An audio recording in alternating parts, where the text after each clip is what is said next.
Okay, thanks for coming to Discourse, where I get to talk and you don't. Not my favorite mode, but useful. Because it puts you in a different mind frame. If you know you can't ask questions, if you know we're not going to interact verbally, then you listen a little bit different. And you may notice, if you've attended other discourses, that it's a little different than my usual talking, because it's a different mode for you to listen. It's also a different mode for me to express. So it has a usefulness.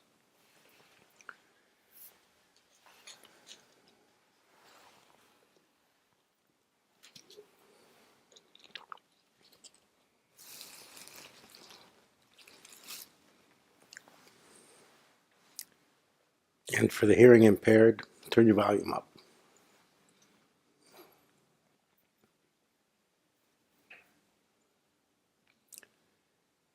So living in truth, day in and day out, is the topic.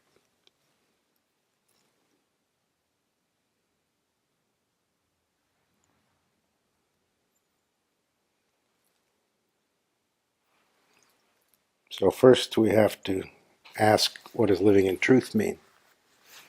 Can't do anything day in and day out or any other way unless you know what it means. So the definition of living in truth has to be practical, because there are endless ways to define that. It's a big word, truth with a capital T. T-Ruth. Truth. So for practical purposes, my suggestion is think of it this way. If you want to live in truth, you've got to raise your consciousness. You've got to have expanded consciousness. You have to have higher consciousness, right? Oh, I can't ask right because you can't say anything. Oh, you can nod. So living in truth means living in a higher consciousness. And of course, living in it means it's not a higher consciousness when you pay attention to it, or a higher consciousness when you have time for it. It's always. So you have to raise your consciousness, expand your consciousness permanently, be on a new level, be on a higher level. And assumedly, that's what you're trying to do. Whatever else you're trying to do, that's your intention for spiritual life. Certainly, whether it's your conscious idea or not, whether it's a stated goal or not, you should understand that spiritual life means trying to get to a higher, expanded, bigger, better consciousness. Not the everyday consciousness of worldly concern.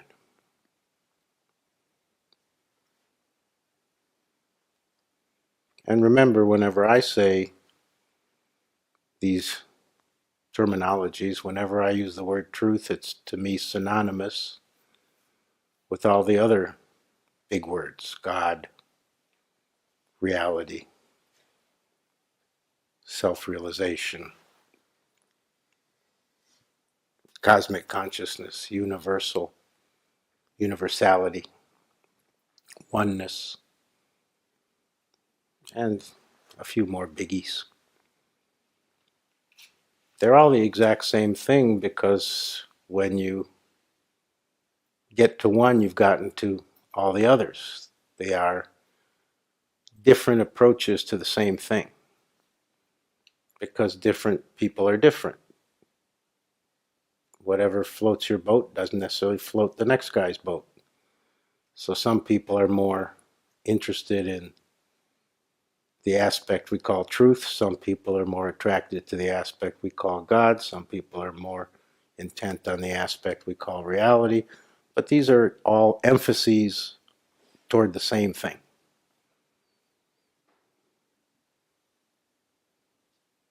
And of course, all over the world, they have different words, different emphases, but it's talking about the exact same direction, the same goal, the same understanding.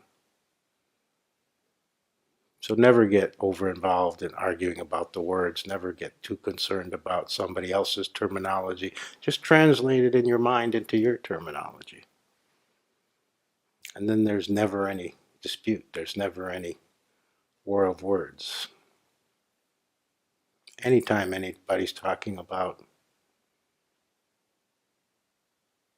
something higher, support it.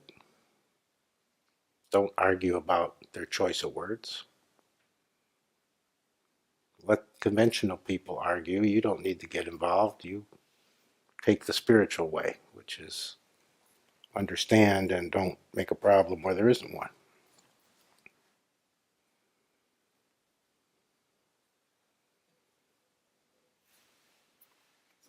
So what we're talking about is getting to a higher consciousness.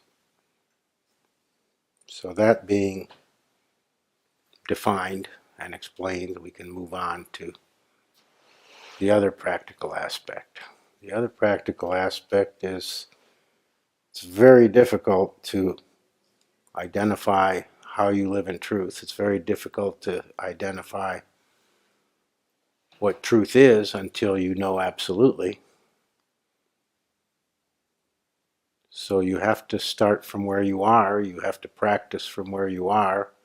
If you'd like to live in truth, you have to work on it, deal with it from where you are, not from where you hope to be, which is where most people like to start, like to deal with it from, but that's fooling yourself, because if you're not there, then nothing real can happen, nothing can be accomplished. Right? They're all nodding their heads.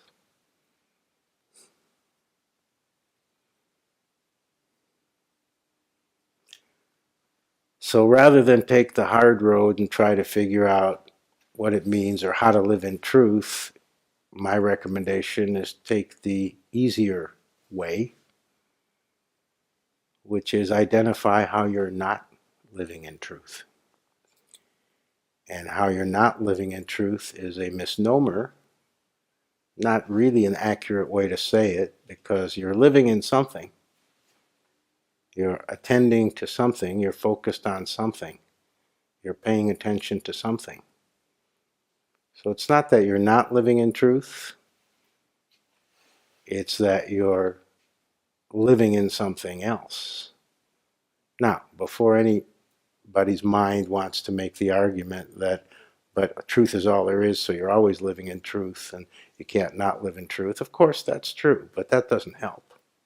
We're talking about actual everyday life. We're talking about your actual thoughts, your actual feelings, your actual experience, your actual perception, your actual consciousness. Your consciousness in terms of your awareness and your perception, and your consciousness in terms of your mind's interpretations. And your consciousness in terms of the conditionings that limit your consciousness and give you partial or even false perceptions and interpretations. So all that has to be included. We don't leave the baby out with the bathwater. We don't leave the bathwater out from the baby. Everything is part of the game. So if the baby is higher consciousness and the bathwater is everything else, we have to address both.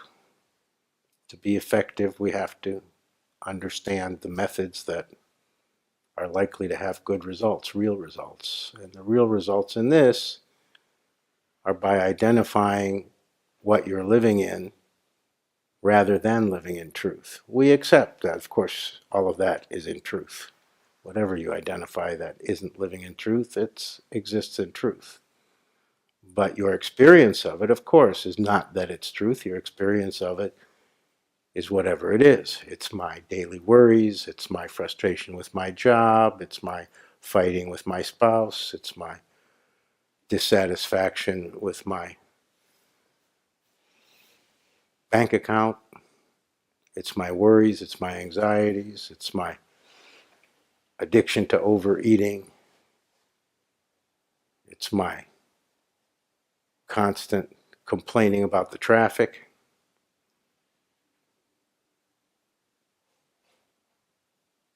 It's my psoriasis, it's my diabetes,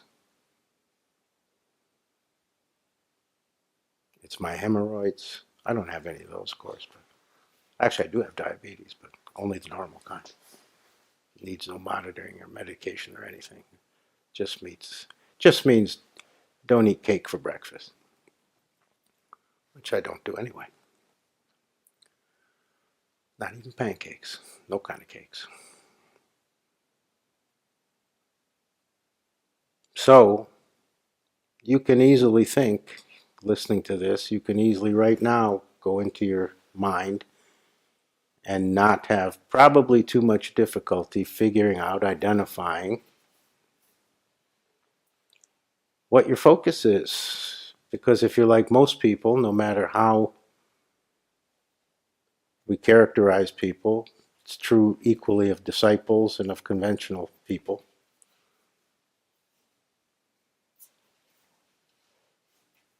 We tend to have a division. If we have a spiritual life or recognize the spiritual side of things, we tend to believe and perceive that there's a division between daily life, ordinary life, worldly life, material life, and spiritual life. There's kind of a higher life and a lower life. So, of course, it isn't true, but that's the perception, that's the actual experience. That's actually what people frequently and regularly ask about, complain about, are concerned with, and the concern is very right. Because especially if it isn't true, if it doesn't exist as an actual division, then it has to be dealt with. Then you have to get to some kind of accommodation of that misperception, some kind of working out how that gets dealt with. So that's the basis of the practical side of living in truth day to day, day in, day out, moment to moment. First, we have to recognize that one of the biggest reasons that most of us can't say I live in truth day in and day out is because we have this sense of division between our worldly life and our spiritual aspirations. And then it's a question, of course, obviously, of what's the proportion? How much are you, by your evaluation, because it's your life, only you can say for sure, how much are you caught in the worldly? How much of your minutes of awareness, minutes of attention during the day, there are a finite number of minutes in the day, and how many are going towards the worldly, towards what isn't directly truth, what's only a modification and amounts to a mistruth, a non-truth, an untruth. A modification of the truth is an untruth, a non-truth. If all is truth, then what isn't can only be a modification of the truth. But a modification is experienced as non-truth, or regarded as non-truth. So again, we don't have to argue about the terms. Don't let your mind argue about the terms listening to me. We're just understanding how this works.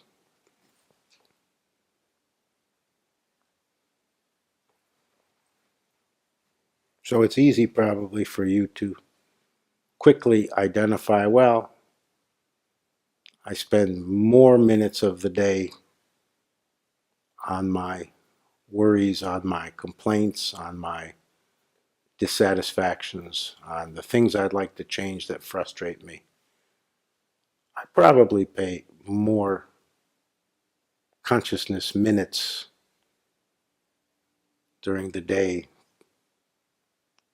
to that account than I put into the spiritual account, the intangibles account. That's where I save. That's where I put my money. So whether it's 20% or 50% or 80% that goes in the worldly bank,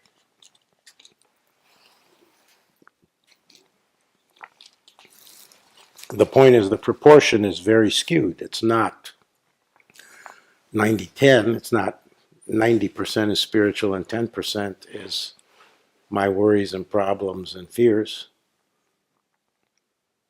it's probably more than 50% if you're like most people. And if you're really like most people, it's probably 70 or 80 is in the non-truth category. And we would even say that 20 or 30% in the truth category would be a high number. And if you claimed that number, we probably wouldn't believe you, although it could be true.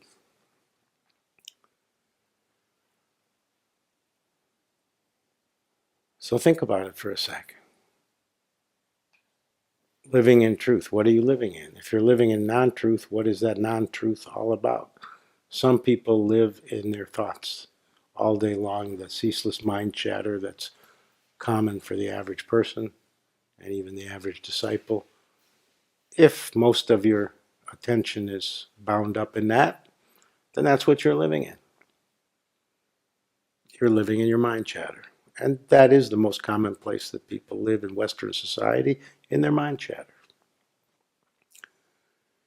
And they believe, because they've never been told different, and in fact have in many ways been told it's so, that that's the right place to live. Your mind is your essentially real self. That's the worldly materialist view. Your mind is your thoughts. Your mind is your essential self, not your being. They don't even recognize being. Your mind is your being, in essence, is their idea. And of course, it makes complete sense to hang out there, spend most of your time there, put most of your energy there, figure stuff out, figure out life, and do better, have more success, and control things. It's all about control.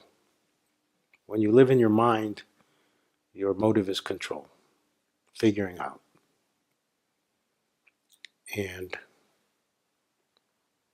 of course, if you're living in your mind and you're intent on controlling as much as you can, as directly as you can, of course, that has no bearing on living in truth. That's living in control obsession and control delusion. But it's where most people live. It's a highly populated area. Rents are constantly going up.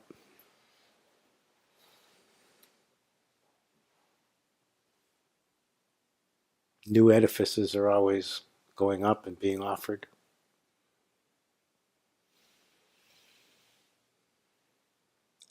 The other place people tend to live that has clearly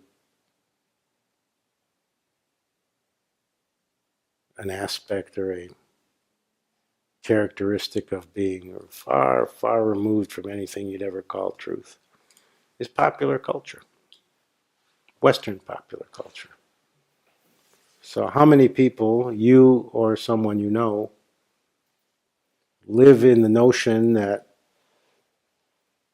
the purpose of your day and the right activity when you're not at work or doing what you're required to do to make a living, you're supposed to the rest of the time be entertained? How many people live in television, online, going out to entertaining activities, going out for dinner, social life? Of course, you have to have a social life. I'm not against social life. I'm not against any of it. Not TV, not online, not any of it. But I'm against living in it. I'm against thinking that it's the reality of your life. And how many people would you estimate are living exactly there? And how many minutes or hours of your day are spent living exactly there? So that's another example of how you live in something other than truth, how a person can live in something that would not accurately be referred to as living in truth. That's the life of distracting yourself from truth, actually. The reason people choose it, the reason people get conditioned into it, the reason society promotes it, is because it's a very, very effective, very successful way of avoiding all truth, the challenge of truth, the difficulty of truth, the pain of recognizing truth and adjusting yourself. And the society, of course, has a vested interest in you and any of its members not going too far with questioning things, self-examination,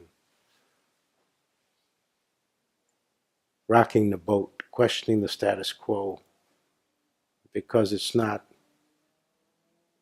conducive to, if enough people were to go that direction, it's not conducive to a totally orderly and controllable society, meaning the ones in charge can control the others without too much trouble.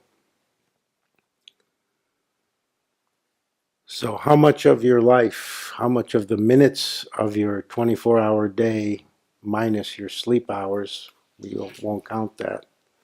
So since most of you sleep 9 or 10 hours, how much of those 14 or 15 hours you're awake or your eyes are kind of open? At least you're standing up or sitting down, not prone. How many of those 14 or 15 hours are you living in the distraction mode? Find entertainment, watch TV, surf the net, hang out with friends with no real connection or interaction other than mutually helping each other to distract oneself, pretending to enjoy or desperately seeking to enjoy. And also, how many minutes of that 14 or 15 hours are you really attentive to and truly involved with the mind chatter and the thoughts and the subtle feelings that are always available, always going on, always flying right by and can be attended to. If they're not flying by, you can grab them out of the air, there's no problem. Now, I would venture to guess that if you're the typical conventional person and the typical disciple, it's more than 50-60% of those minutes of the 14 or 15 hours. Maybe it's 70, maybe it's 80, maybe it's 90. Of course, it's a little tiny bit more if you're a civilian, just a conventional minded person living the secular life, not spiritually seeking at all in any real sense, any conscious sense, but for spiritual seekers who have not gotten to the point where they can say, I know something about truth for real.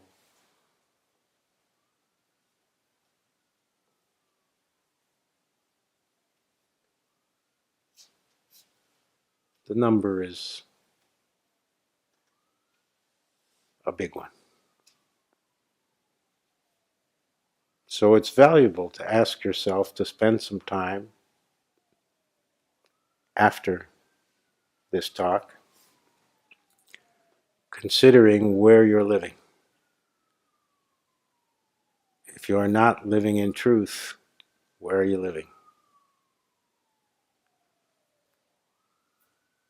There's a third mode. I'm just giving you the major ones. There's as many modes as there are people, but there's, themes that are common, themes, trends that are popular, and 5 or 6 main ones, and almost everybody subscribes to one or two of those primarily as your main mode, the main place you live, the at-rest position. Another one is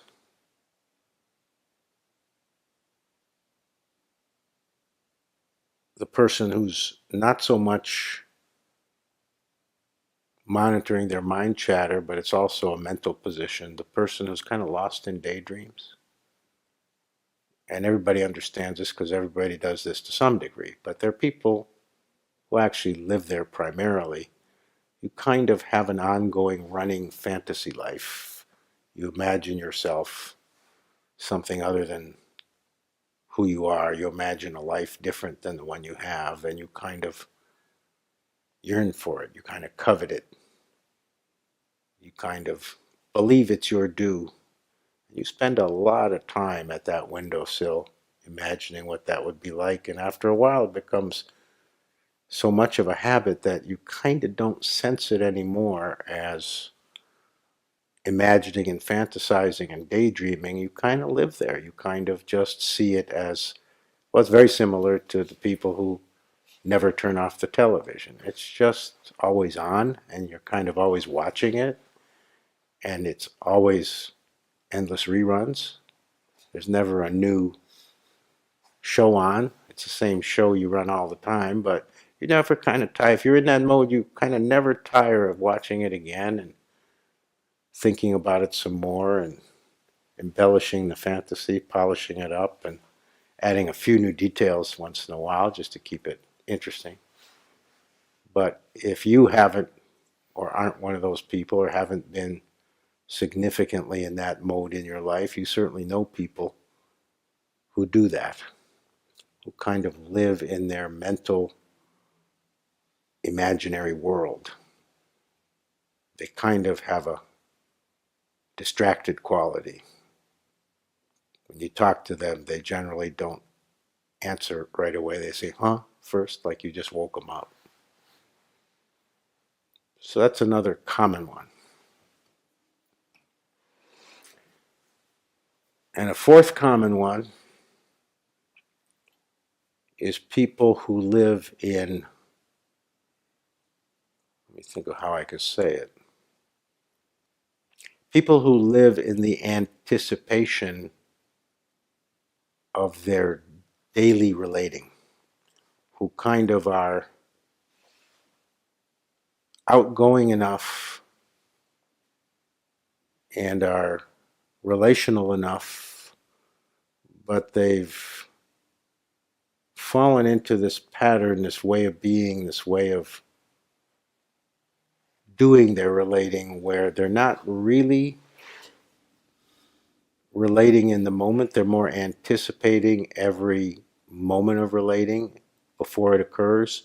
So when they walk in a room or they're about to go into the building to work, they're actually thinking about the people they're going to encounter, who's the first person that I usually see when I walk in, and they're kind of getting their first lines prepared. They're like actors preparing for the play, rehearsing. It's a rehearsal mode.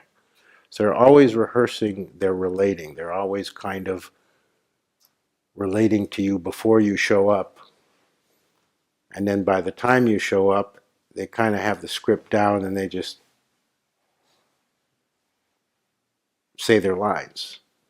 So it's a way of thinking you're really relating and being checked out instead, because you're doing the rehearsed relating rather than the real relating. So if somebody says something to you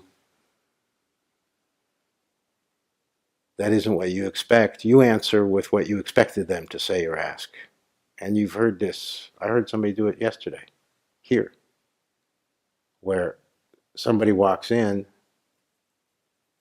and the usual social formula is you say, well, hello, how are you? And somebody was here and somebody else walked in who did not say, hello, how are you, to the person that was here. Nevertheless, whatever they said, the person who was here obviously was expecting that, because their answer was, oh, I'm fine. The person said, oh, you're here. And the answer was, thank you, I'm fine. So obviously they were expecting to hear, hi, how are you? Because that's what they hear 95% of the time, 99% of the time. So that's a person who is socially rehearsed. That's a person who is living in relating. You can't say they're not living in relating, because that's their focus. Their focus is other people and how they relate to other. They're very concerned with how they themselves relate to other people. In other words, how they're going to be perceived. And they want good relations, they want pleasant relations. It's kind of a people-pleasing mode. It's kind of a let's keep everything nice mode. But there are people who live like this very, very intently. That's their main thing going on during the day. During those 14 or 15 hours when you're not in bed, that's the main thing going on. Who's coming in next? Who am I going to see next? What am I going to say to them? What are they going to think of me? How am I going to put my best foot forward? Yeah, I'm in a terrible, terrible mood, but I got to smile and not show my terrible mood and make sure they don't notice that I'd like to kill them. It's a kind of a social phoniness that becomes ingrained, that to them seems absolutely right and appropriate and good. In fact, why should I lay my funky mood on somebody else? It's right and good to pretend to be happy when I'm not, and to have a smile on my face and be friendly and as if it's the greatest day ever, and instead of the truth that it's a lousy day for me. So that's another one.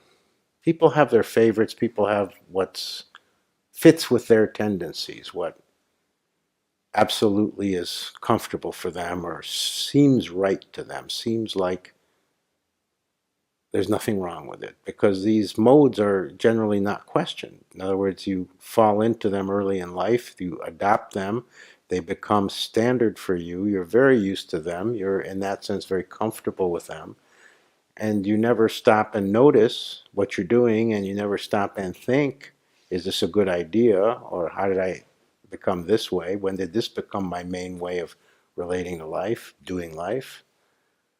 Unless, of course, spiritual life brings you to the requirement of having to examine it, identify it, question it, and decide if you really want to be this insane.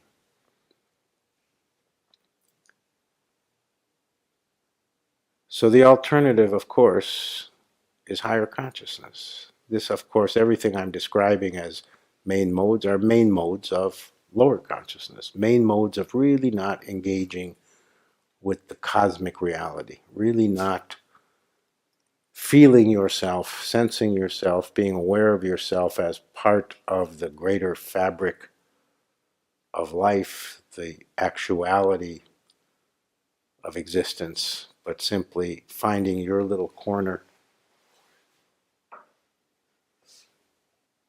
whether it's socially sanctioned, societally approved or not, finding your little mode and sticking to it, which is the way to make sure that truth never is your way. That the challenge of living in truth is never going to present itself in your life. And that's the irony, because of course I'm speaking to spiritual seekers, and of course I'm speaking to very sincere people who want the truth. Yet, at least to some degree still, and certainly before, these modes were what you did, or still what you do to one degree or another.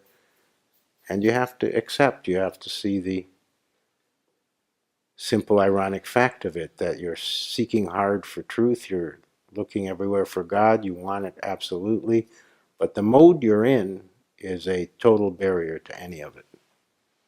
Because if it's the mode of non-truth or the mode of untruth, obviously the way to be living in truth is to first get out of that. It's not that you have to find truth and then go live in it.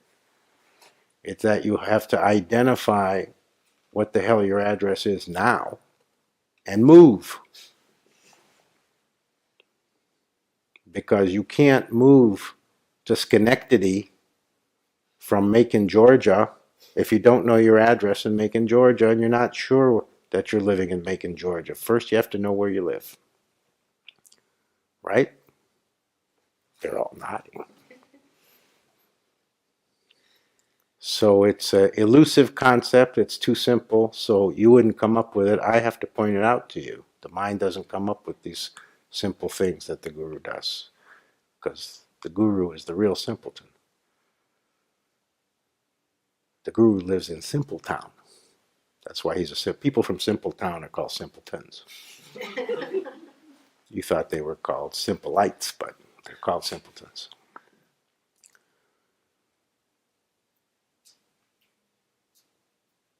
So you may not know where to tell the movers to go with your furniture if you're trying to move to Truthville, but you have to at least be able to tell them where you're living now so they can bring the truck, load your stuff, and you've got a better shot if your stuff's loaded and out of where you live now and you at least know the direction. You may not have the address where you're trying to set up house, but at least you know it isn't where I was living, and it's away from here. It's away. And if it's toward truth, if it's the necessity of higher consciousness, if you want truth, higher consciousness is necessary, then the direction is this way, which is, of course, going to make the moving truck people real happy. What are you saying? Truck doesn't go that way. Why do you think we are?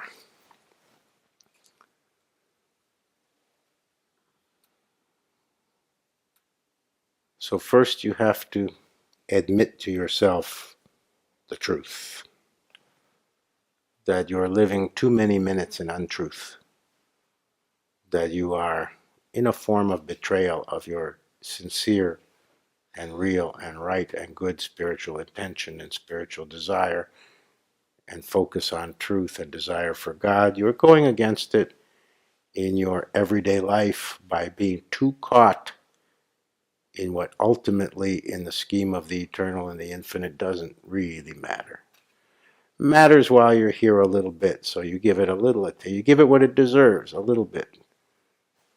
But if you're living in it, obviously you're giving it way more than it deserves. And if you're even just hanging out in it too much, too long, too often, that's also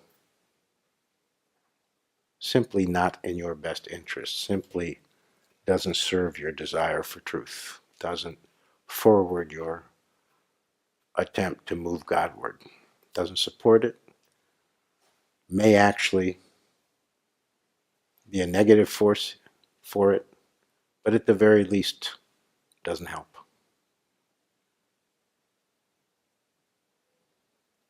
So this is not hard to understand, right? This isn't complicated, but it's hard to admit. It's hard for people to face up to the fact that, yeah, I have my habits, I have my indulgences, I have my tendencies, and you know what? It's true that they are, in that sense, anti-spiritual.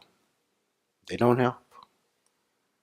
And in that sense, they're all indulgences. They're all luxuries that, if I really want to get there all the way in this lifetime, they're luxuries I cannot afford.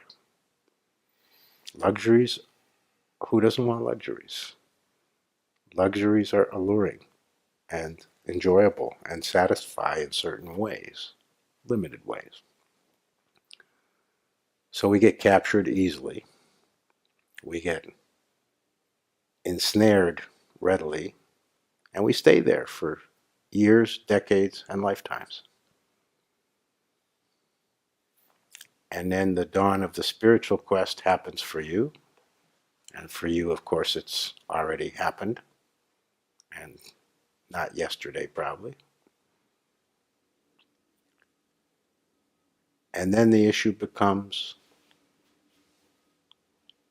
how to get there so that I'm living there. Why do you want to get there? So you can live there. You don't want to get to God to attain God. You don't want to find truth so that you have found it. You want to do those things because you want to live there. Right? Think about it. You may not ever have thought about it that way, but it's obvious. It is about taking up residence. It is about where you want to hang out permanently, where you want to be. If you could be anywhere, if your choice could be up to you, that's where you would want to pitch your tent, build your temple, put your life, live your life, have your life be right there. If you want God, it means you want to live in God. If you want truth, If that's what appeals to you, it means you want to experience it all the time. What does living there mean? It's your environment. You experience it all the time. It's where you wake up and where you go to sleep. It's where you have your breakfast and where you wash your clothes. It's where you meet your friends, and it's where your friends meet you. It's what you're thinking about, it's what you're feeling, it's the weather inside and out. It's your milieu. It's your perception. It's what you're perceiving whenever you look. And when you're not looking, it's also what's vaguely perceptible. It's there. So have no complicated thought about it, needlessly complex idea about it. Your spiritual quest is about moving to a better place, living somewhere else than how you perceive where you live now. That's why we're talking about living in truth day to day, because this is your real motive. I want to live there. You don't want to rent. You don't want to do a timeshare. You want to live there. You want to be an owner living there, and mortgage free, hopefully. You want to have enough to pay for it and move in and settle down, and bingo bango, you're done. You're there forever. You are a permanent resident. You are king of the castle, queen of the roost, and all that kind of stuff. So if you haven't thought about it that way, hopefully it is obvious to you that that is your real intention. You are looking for a better neighborhood.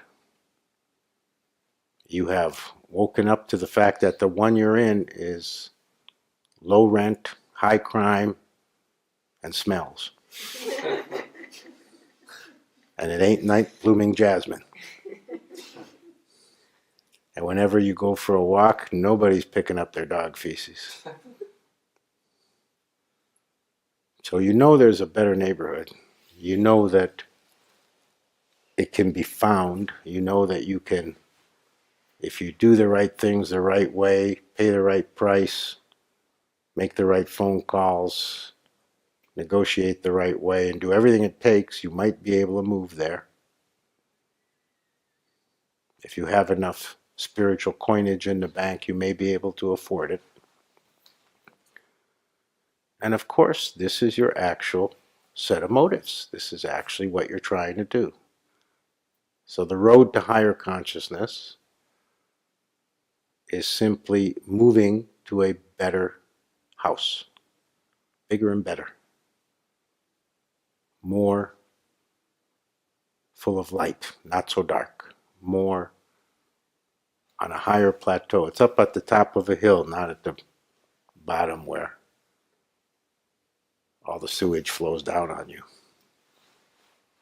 You're up beyond the clouds. The birds are singing sweeter. The sun is shining clearer. And even if they shoot at you from down there, the bullets won't reach.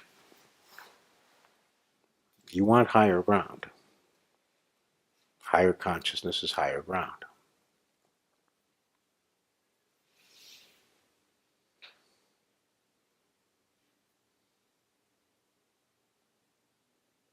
So higher consciousness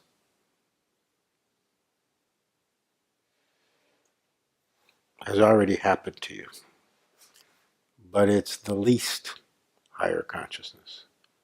It's the most important one, the one that is the leap from conventional approach to discipleship or real spiritual desire. That is the most important shift in consciousness, because the most important raising of consciousness, because without that, none of the others are possible. None of the higher levels can be reached. Of course, you have to put your foot first on the first rung of the ladder. You can't just find yourself magically at the top of the ladder. So the most important shift, the most important change in consciousness has already happened. That's a done deal. If you want to dispute that, I'll prove you wrong. You've already proven it wrong. If you're listening, if you ever came to me for any reason, for any period of time, then you've proven it. Because the people who haven't put their foot on the first rung never show up. They don't get here. They don't speak this language. They don't have these interests. They don't engage on this level, and they don't want to hear about it. They don't want to talk about it. They don't want to hear about it. It's not their thing, but it's your thing. So you're already in a higher consciousness than the one you were raised in, the one you were trained to be in, the one you started in, and it may be 2, 3, 4 rungs up. I don't know. I don't need to know. All I know is you're out of that minimal consciousness of being culture bound, just a robot of the society only, with no sense that there's something beyond, that the eternal and the infinite are absolutely beckoning.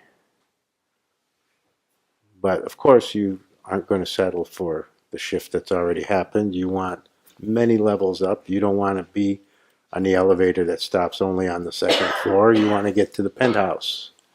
You have appropriate ambition, appropriate greed. You don't want to settle for second or third floor when you know there's a 99th and 100th floor. You want to get right up to the top where the view is spectacular. Right? Nod your head.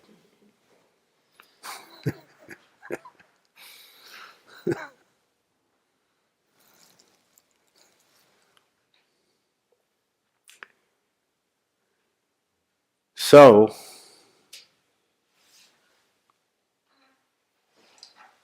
that's like saying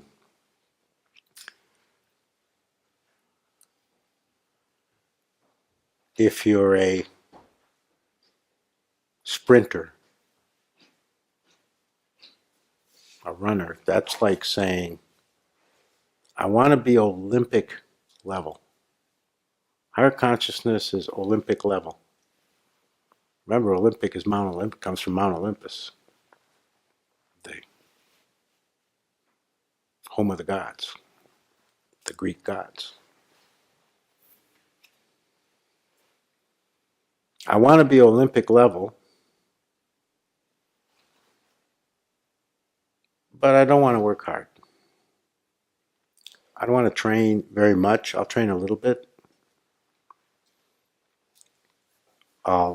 I'm not giving up my weekends, first of all. Don't even try to go there. I'm not giving up my weekends. And this whole thing of no alcohol, no drugs, get real. So that's off the table. That's non-negotiable. I'm not doing those things. I'm not meeting those requirements. I'm not accepting those restrictions. But I do want to be Olympic level. I don't want to do all the funky stuff. I want to do it easy, but most of all, I want to do it fast. I don't want it to take a long time. All right, today's Thursday. I think by Tuesday is reasonable. It's coming Tuesday. And it shouldn't cost me anything. Not just time and energy. It shouldn't cost me any money. It shouldn't cost me any inconvenience. And you know, it's legitimate for me to say that because I deserve it. I'm a good guy. I'm a good lady. I'm nice to people. I don't spit on animals. I don't pee on the shoes of blind people.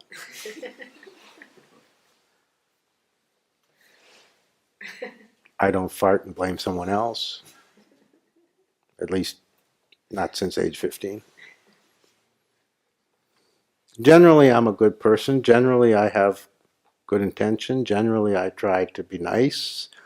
So you got to admit I deserve it. It's not really fair to make me have to change everything and do a million things and live the hard way and put myself through all this duress and give up the things that I really enjoy just because I want to be Olympic level. Just give it to me. That's your attitude. not hesitant to say, but I hope you'll not freak out hearing it. That's your attitude toward higher consciousness. If higher consciousness is the Olympics, you just want to get there, and you don't really want to do what it takes if what it takes is not easy, not acceptable, not conducive with your prior wants, desires, preferences, and habits. So, that's your dilemma. If you want it for real, you have to be like the people who actually get to the Olympics. They only got there one way. They stopped indulging in the drugs and alcohol and late nights and carousing and not getting enough sleep. They actually trained. They trained 7 days a week. They didn't train 2-3 hours a day. They trained 14 hours a day. They got a professional coach to help them, Olympic level coach, proven coach. They did everything under the sun, everything that's required, everything anyone's ever done. And that's how they got the Olympics, to the Olympics. They didn't get there by accident. They didn't get there by native talent only. They didn't get there because they deserved it. They got there because they did everything that was necessary to have a shot at it. And then only those who actually did everything, plus had the native ability, plus had the good fortune, the luck, got there. Because for everyone that got there, there's 100 others who did everything right, put in all the work, but didn't make it. Tripped during the final trials, or overslept the day of the big race of the final trials, or one way or another got eliminated due to no fault of their own. They tried their best. They left no stone unturned. They spared no expense. They did everything right to the maximum. They held nothing back. They were totally committed. But only one of the 100 made it. Of the 9 people in the race, there's 900 others that did just as good as them but didn't get there. So that's your statistical situation, is just because you do everything, there's no guarantee. Just because you invest completely, fully, go all in, and just because you absolutely did everything perfect, still no guarantee. But don't do that, and there's a solid guarantee that you are not going to be Olympic level and you're not going to the Olympics. And if higher consciousness is the Olympics, and if to live in truth is what you want, to know God is what you want, to live in God is what you want, that's the Olympics. And you have to be willing to do what it takes. And you can't afford to play the hesitancy game, the doubting yet again game, the I'm not sure I can do that game, the resistance and self-sabotage game. You can't afford these luxuries at all. Because even if you do everything right, you may not win. You may not be chosen. But if you don't do it all, there's no chance. So you should assume, I've said this for a long time, similarly, the next thing I'm going to say, you should assume you're going to win. You should assume if 100 try out, 100 have made it, and you're in the finals, and only one will be the victor, you should assume that one's going to be you. Because anything other than assuming that, believing that, intending that, and what chance do you have? If you already have declared yourself the loser, do you think you're going to do everything it takes? You have to see yourself as victorious. You have to see yourself as beating the odds, absolutely beating the odds. And I've said this numerous times. I want every one of my people to be the winner. If only one of you can win, it should be every one of you. If there can only be one person who makes it, I want it to be you. Every single one of you. Which of course means you. So living in truth day to day is possible. It happens. I live in truth day to day, moment to moment.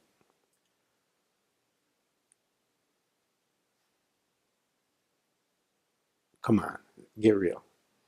If that's my situation, you think it can't happen for you? Look at me. There's nothing special. I don't have a special talent you don't have. I don't have some ability you don't have. I don't have a potential that you don't have in you the same. I'm not extraordinary except in the handsome department. I have just as many hang-ups, just as many foibles, just as many nonsense thoughts as you do, still. But I would never hesitate to admit I live in truth. And I've spoken numerous times in the last year or two about how that experience dawns. Truth starts to surround you. It's not that you found the address. It's that somehow you got there and you see the surround, you feel it all around. Everyone you talk to, it's there. Everyone you notice, it's there. Every place you look, it's there. You feel like it's closing in on you. It's not only your environment, it's not only surrounding you, it's to the left, to the right, behind, in front, every angle. But literally, you feel cornered. You feel like I can't turn anywhere where it isn't, and it's kind of smothering me. It's kind of coming closer and closer. That's a difficult and wonderful experiencing that always, in one form or another, happens. If you get there, you'll have some type of experience like that. That doesn't last very long. That's just the recognition that you've gotten to the neighborhood, that the movers found the address, even though you didn't have the address, and that you followed them in your Acura, and here you are. It has to be an Acura, because if the address is truth, it's got to be accurate.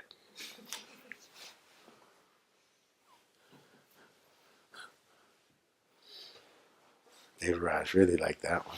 He bent over groaning.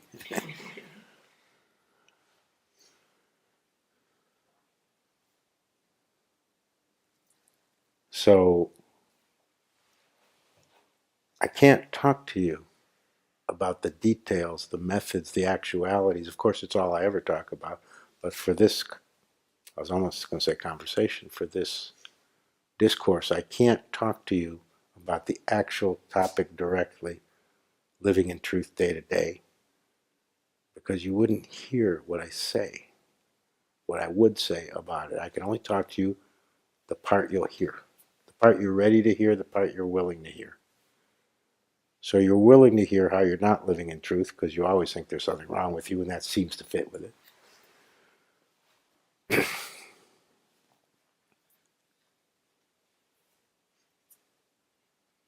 But the identifying what untruth, non-truth, anti-truth you're living in, that's acceptable to you at this point. Identifying the truth you're actually living in, even if it's only a moment here or there, that you'll resist more actively. You'll give all the credit to me. You'll say, well, when I'm with you, as if, I have the keys somehow and you don't. As if I have a special knack and you don't. As if I'm magic and you're cottage cheese.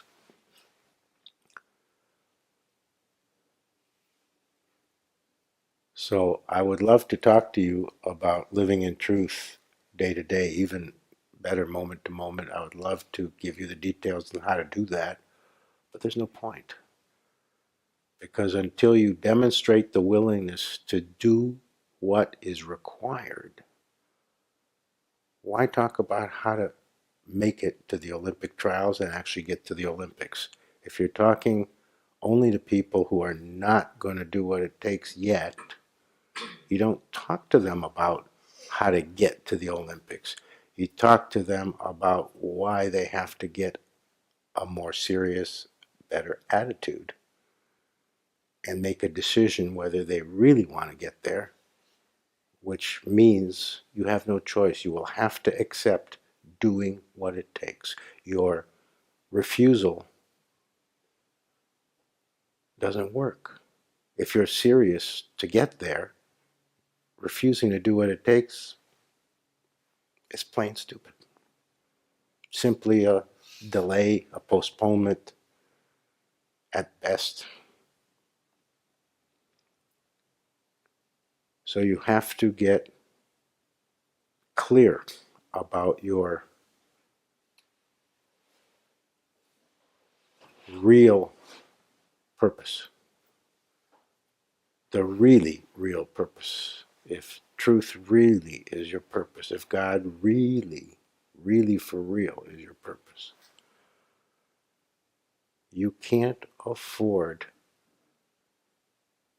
all this playing around, all this indulgence of, well, I don't feel good today.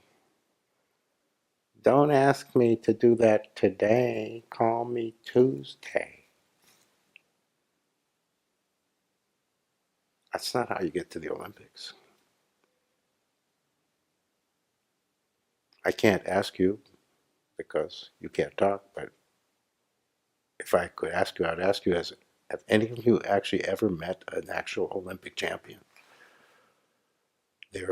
I have. They are scary. They are very focused. They are very clear. They know what they're doing. And let me tell you something, and I'm not kidding. They have developed higher consciousness. You don't get to the Olympics unless you have cultivated a level of awareness that is akin to a serious Himalayan cave meditator who's been in retreat for 15 years, praying or meditating nonstop. They have that clarity. They have that direct contact with the source. In the most successful athletics, they talk about this all the time. The highest level athletic achievement, they talk about this the same way as they do in mystery schools. They're very aware that there's a transcendent aspect to it. So don't fool yourself that I want to be an Olympic champion. I want to at least get to the Olympics. Don't fool yourself that you can have that desire, that right goal, that highest intention. Don't fool yourself that you can have that and play these games. These games of not now, these games of what do you mean it won't be comfortable? What do you mean I have to go there? What do you mean I have to give up my Sunday? What do you mean I have to drive 20 miles? The things you're not willing to give up are so cheap, so niggling, so worthless, so absurd that you think they're a problem, that it really has to be understood like the Olympic example. It's like the guy who says, I want to be an Olympic swimmer, but I'm not going to go near water. I mean, you're talking absolute crap.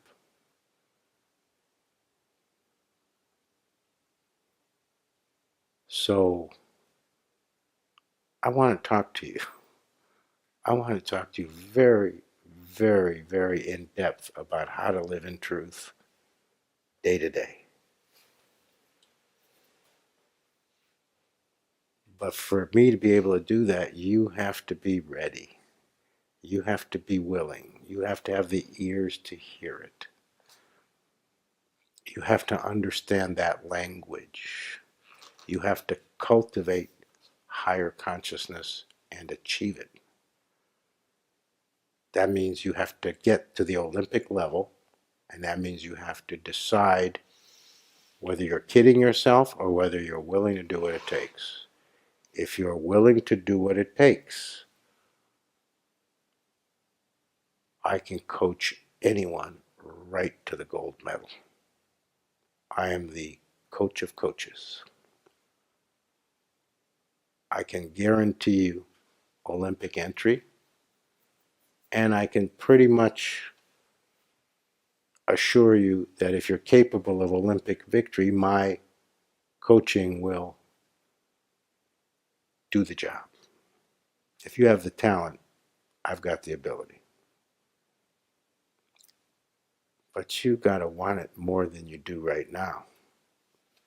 In other words, you have to show God, the universe, truth, grace, and me.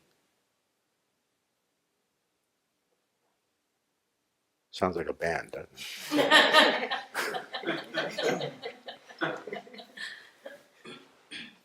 Out of Seattle.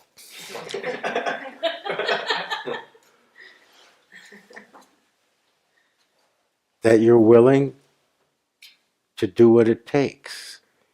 And how do you do what it takes? You don't decide. The coach tells you. And of course, your first reaction is, I don't want to do that. Muhammad Ali's coach had him run 25 miles a day the moment he woke up, every day. 25 miles first thing. And he hated it. He hated running. He loved conditioning. He loved training. He loved preparing for battle. He loved victory. He knew he was a winner. But he really didn't like running. And in the very beginning, when he was young, because he won the heavyweight title when he was very young, more young than, I mean, usually it's young people who win. They have better stamina. But he was especially young for a heavyweight champion. And he wrote about it.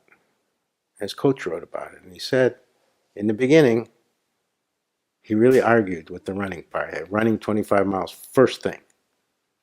He said, can't we do it in the middle of the day? Can't we make it 15? Does that have to be 25 miles? Can't you give me a break and we'll substitute something else that also has a conditioning effect? It's similar to the aerobic effect of running.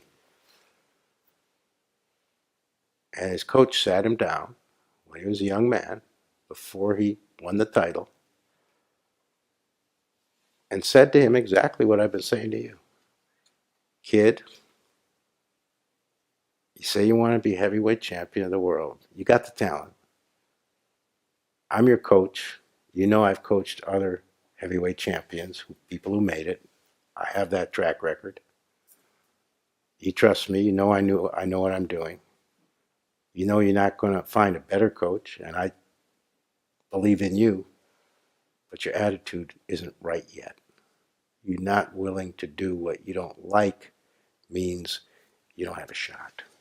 So either you're going to get right with your attitude, either you're going to say, I don't have to like it to do it, but I have to do it.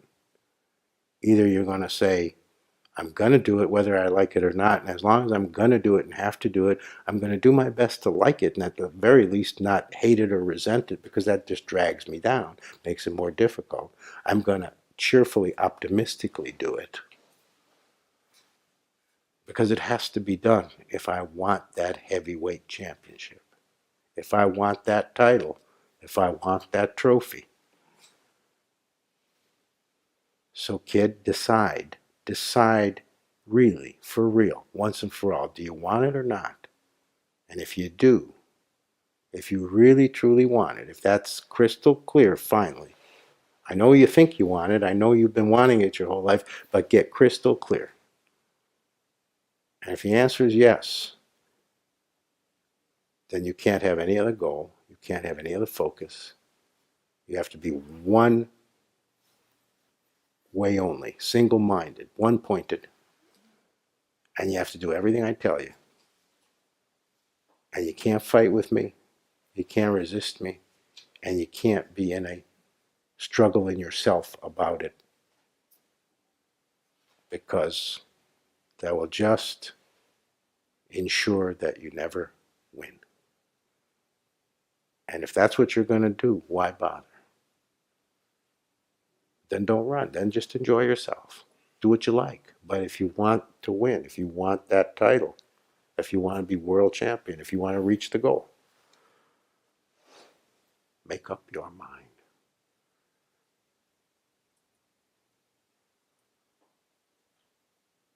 So, living in truth, I'm going to repeat it, living in truth day to day absolutely can happen for you. You can get there. It's many, it's not a put down, it's not a criticism, it's the truth, it's the facts of it. It's many levels away from where you are right now. But it was also many levels, probably even more than your tally, away from me back when. And yet here I am. So you have to be told that living in truth is not some fantasy, nice idea, but who knows if it's real. It's absolutely real. Absolutely living in truth, day to day, moment to moment, is attainable, worth it, worth everything you have to do, and represents a level of consciousness that makes everything acceptable, makes every price you ever paid a happy price, even if it was everything. And no one has ever found a way to live in truth and not been 1000% glad. Nobody's ever, it's never happened for anybody who, once they attained it, had a regret, a moment of remorse, a single thing that they felt they lost because of it. It is 100% gain only. It is all world championships and beyond. But you've really got to make up your mind. And if you decide it's too much and you don't really want it, and you're not willing to, because you're not willing to do what it takes, that's perfectly valid. You're not required to do it. You can settle for less. I'm one of the few gurus there's ever been that's happy to settle for less. Most gurus say, fuck you if you don't want to go all the way. Then get out of my sight. If you want to advance 1 inch, I'm happy for you, and I'll do everything I can to help you do that. You don't need to get to the highest mountain. You can just go next door. If that's your challenge and that's what you want, fine with me. But if you want the highest, you're going to have to stop all the jockeying and start working on it for real. It's your decision. I don't decide it for you.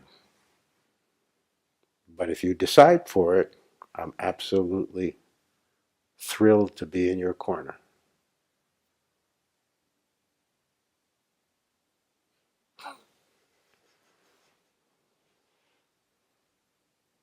Hey, Angelo.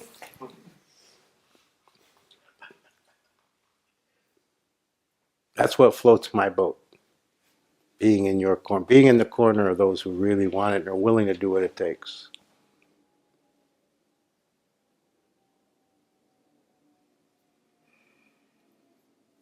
So very soon I want to talk to you about how to be living in truth day to day. I'd have liked to have that conversation, that discourse tonight, but I can only give you what you're ready for, what you're actually going to hear. So it's that you can live in truth. more than day to day, second to second, half second to half second. But only if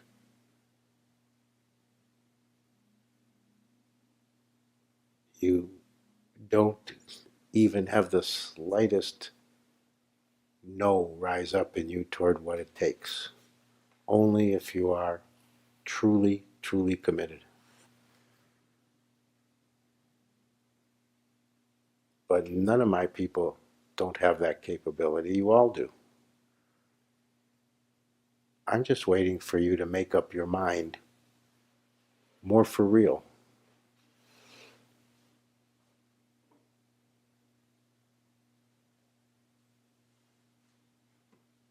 And higher consciousness becomes possible for only one type of person, the one who has made up their mind once and for all. The vacillators, even a little vacillation and higher consciousness cannot descend upon you. You don't reach higher consciousness. You do everything under the sun to reach it, and then if you are total, it descends. You will never get any level or form of higher consciousness that you will not experience as it descended upon you. That will always be the experience. That's the only way it works.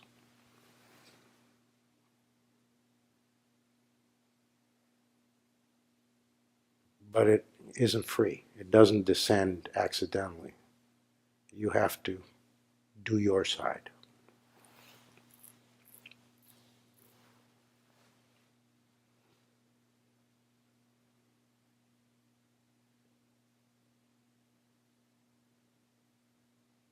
You'll never do anything more worth it in your life. Nobody can tell you how good it is. You're going to have to find out for yourself.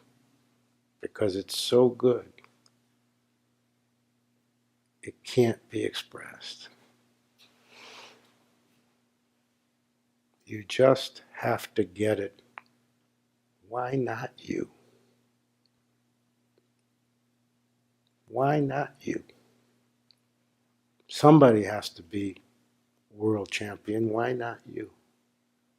I want every one of you to be the champion of the world. Every one of you to be the single winner.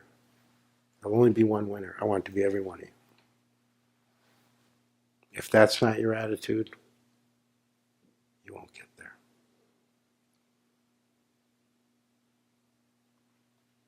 Now, we're past time, but I want to add one more thing. Because if I leave it out, I haven't told you the full nature of it.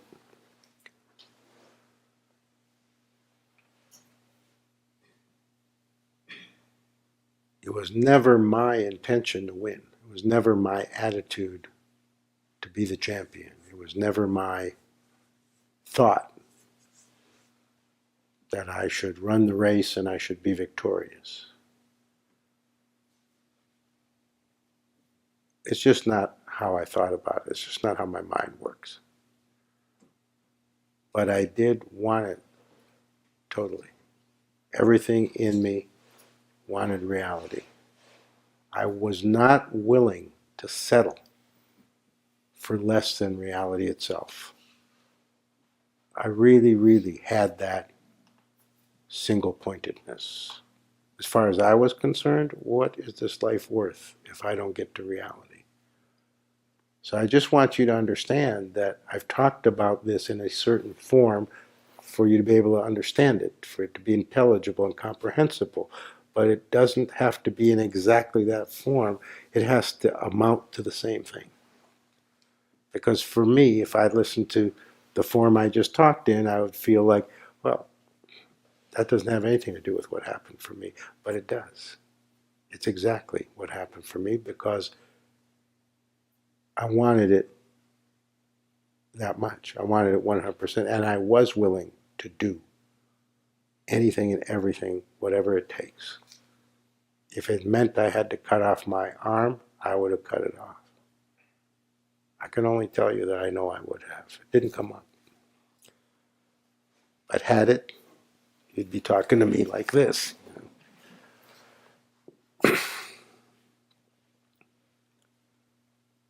So don't get stuck on the way we talk about it as that's the way it has to be, because I'm speaking bluntly and saying this is required, this is the only way it works.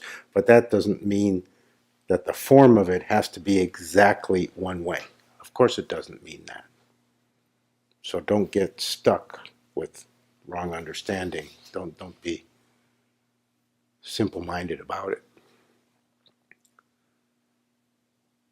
And lastly,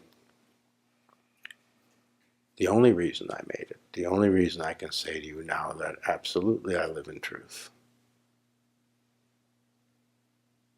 is because more than wanting reality,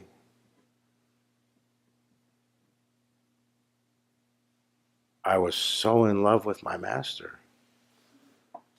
that I didn't care if I didn't make it. I wanted it with all my heart. I intended to make it. Don't hear it as a contradiction. It's not. I wanted it, absolutely. I wasn't willing to settle for not getting it or anything less. Nevertheless, at the same time, I was so in love and so thrilled and so totally absorbed in my master that as far as I was concerned, I'd already attained my master. That's the attainment.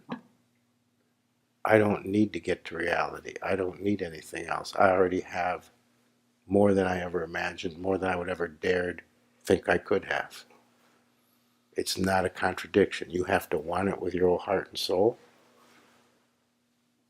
Whether it's truth, whether it's God, for me it was reality. But if you have a master, your love for the master has to be cultivated all the way. Or your trust, or your devotion. Whatever it is that's the flavor for you, that's the best rocket fuel.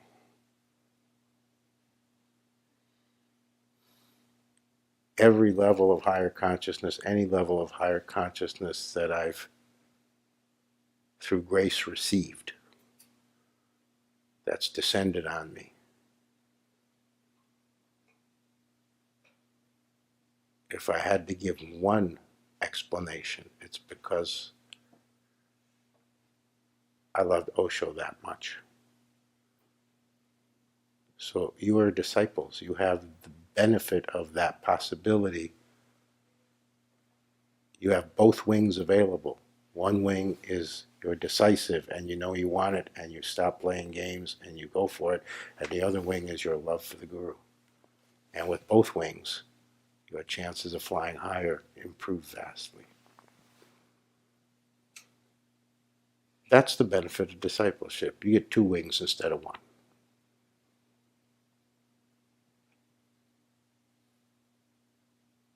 It's like the weekend special at Kentucky Fried Chicken.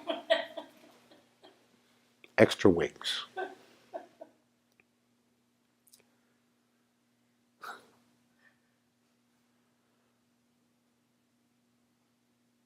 Very soon, I hope to be talking to you about the mechanics and direct methods of immediately living in truth all the time, day to day. Very soon.